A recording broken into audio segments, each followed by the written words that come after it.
Hi, I'm Alex Caravello from Landlord's Rent. Welcome back for part 7 of our mini course on how to maximise your rental profits. In the last video, we looked at how to manage rent arrears and take legal action.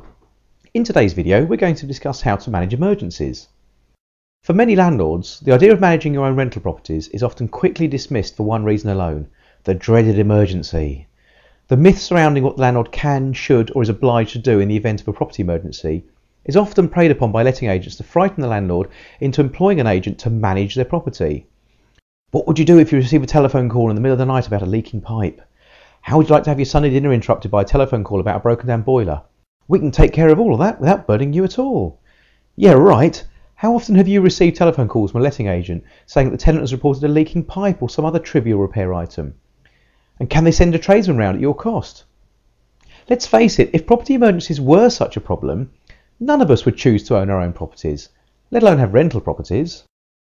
So let's dispel some of the myths surrounding dealing with property crises and look at ways of mitigating your exposure to bona fide emergency repair situations.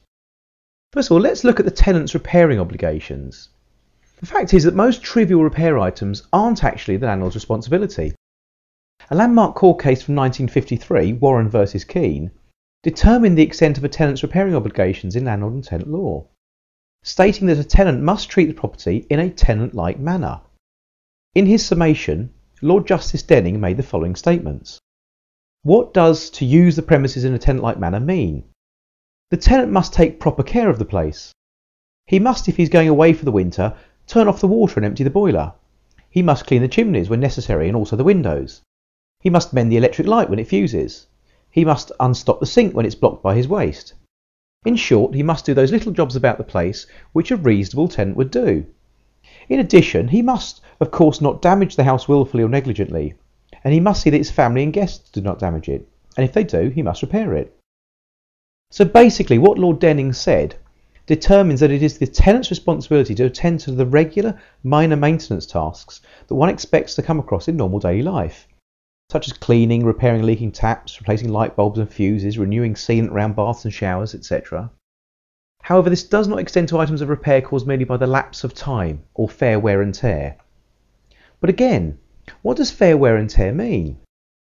Well, this is actually a very grey area in law, but basically I define fair wear and tear as a reduction in the appearance or effectiveness of anything in the property that happens over an appropriate period of time, without negligent use by the tenant.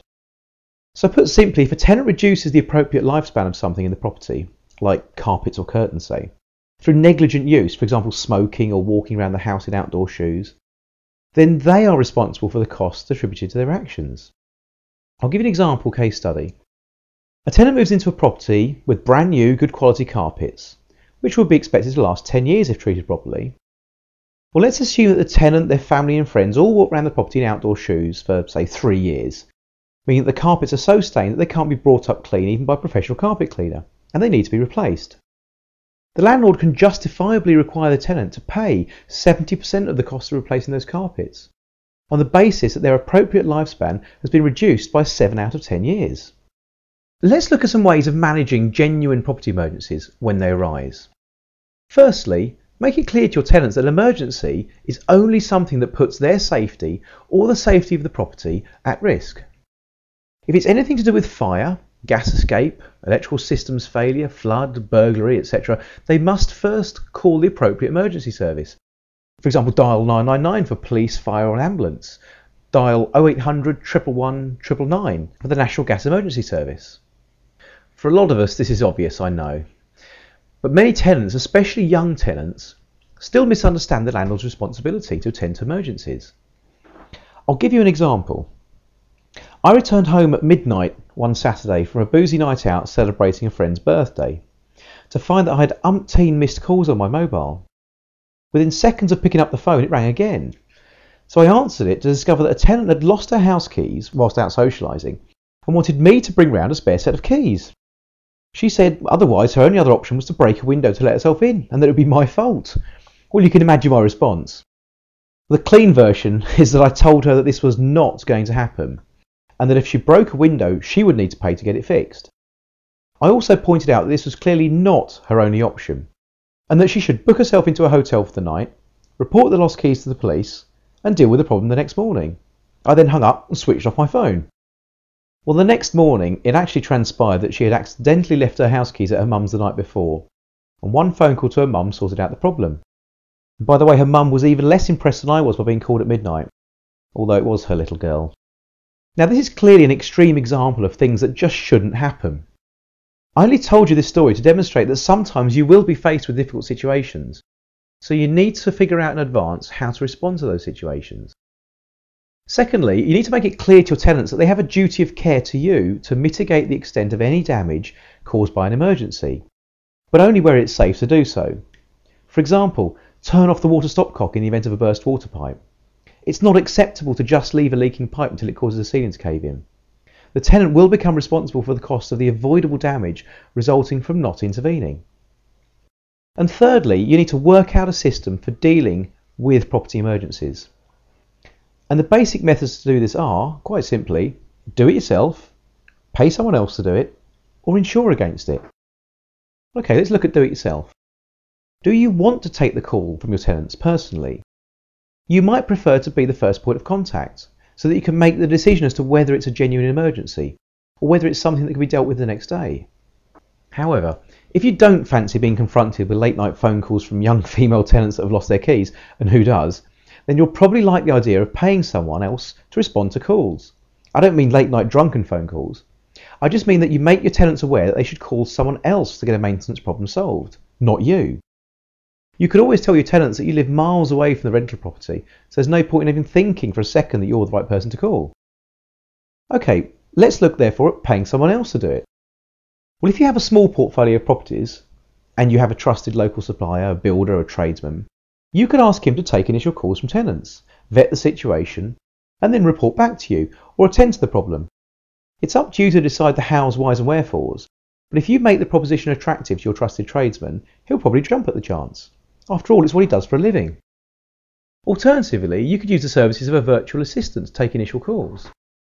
There are many of these businesses that you can find online, but I recommend www.alldaypa.com because they offer modestly priced, flexible and tailor-made solutions. Put simply, their basic service is a pay-by-the-minute call answering service, where a human being delivers the information you've asked them to provide.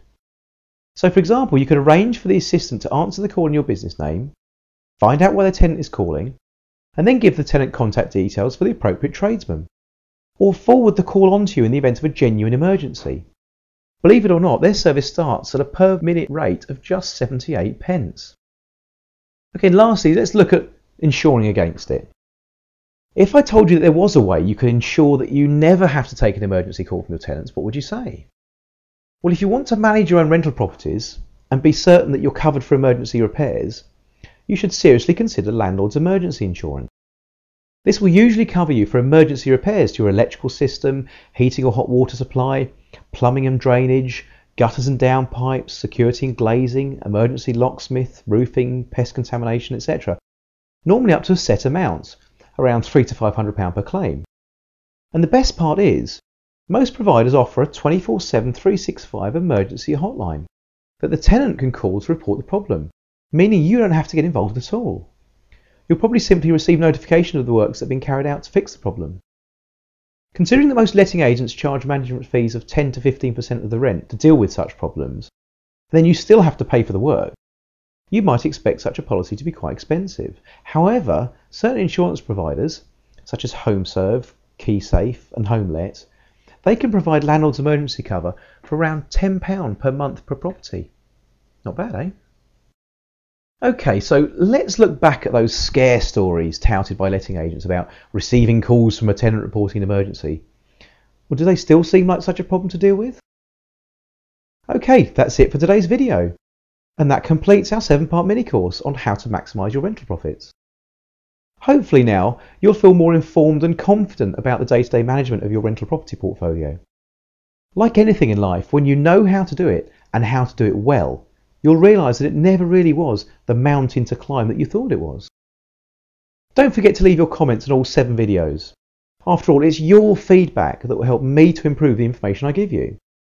If you have any suggestions on topics you'd like to see covered in future videos, please leave a comment on the video page, or email me at alex@landlordsrent.co.uk. I look forward to hearing from you all. To your continued success.